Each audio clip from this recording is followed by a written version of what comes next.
It's been such a busy couple of weeks on the tech front. You know, the AI momentum has been huge, but Apple also lobbed its fresh innovation to us, and it was the mixed reality headset, the Vision Pro. I saw one very critical argument from a journalist saying, look, this is misfiring on Apple's front. Why is it coming up with this type of device? Has it lost its innovation mojo going into this segment with such an expensive device? You're at the forefront of this technology and mixed reality. Did Apple get it wrong? Absolutely not. In fact, we're thrilled that they've entered the market.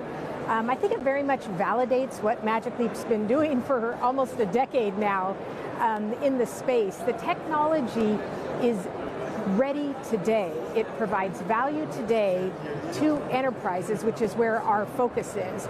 We're changing how surgeons operate in the surgical theater. We're empowering factory workers on the factory floor who now, in a sense, have a PC on their eyes. They can still see the factory, but they're able to navigate it with digital cues, digital twins over the machines, helps them find faults in the machine earlier. So we're thrilled that they've entered, and I think there's lots of innovation ahead in the space. Recently, you showcased the technology. You had an MRI scan of your liver, better yours than ours, I think, at this point. But, you know, a very brave example of putting yourself out there on stage for an expo. But where's the tech going? Because these are industrial cases, professional use cases, as we talk about certain industries. Where's the overall mixed reality headset market going for consumers, for instance? Well, I think mobile phone trajectory is a very good analogy to where we see this technology going. So in the beginning, mobile phones were larger. They were, actually in the very beginning, they were bag phones. And you pretty much just use them from a car, places where there weren't phone booths. But over time, as they became smaller, lighter, as the silicon further integrated, as the componentry reduced, then it got into a format where you could actually put a mobile phone into everyone's hands and everyone's pockets. That's the direction that this technology is going. However, today, in its current form, it's useful for a number of use cases. And over time, when it gets smaller, lighter, we'll see it on every consumer, hopefully. And Peggy, Magic Leap had this sort of, you know, it's been around for a while, but you've had this pivot firstly from consumer to enterprise. Now that Apple's in the space, and as you discuss the technology becoming, what, glass-like form factors, is Magic Leap started again to get interested in the consumer business?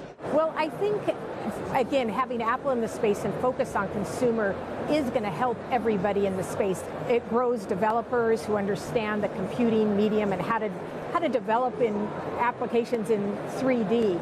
We chose to enter initially, going back several years, focused on the consumer. And that was probably a bit early. The device itself needed to be smaller, lighter, and a few more turns before it could really enter into the consumer market. So we heard that feedback from users of our initial device. That's when we built our next-gen device in Magic Leap 2 to be 100% focused on enterprise. We feel like it still needs another turn or two before it really can be focused on the consumer market. But we did take weight out of it. We brought the size down.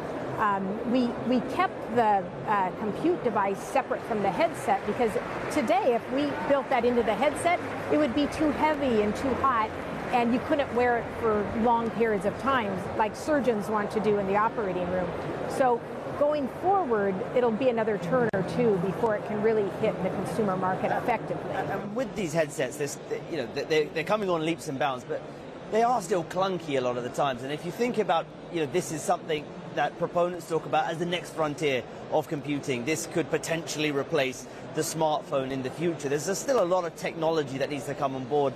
I was looking at startups here doing things with sort of brainwave technology to control things, eye movement, gestures. As you envisage the headset of the future, what does it look like in the way that we interact with it? I think it's glasses format. So we're getting nearer and nearer to that with Magic Leap 2. You can wear it for long periods of time, but you can think of it as a tool for doing your job better. You can be You can be trained more easily. You're more efficient in whatever job you're doing. It really augments your ability to do your job faster with better outcomes.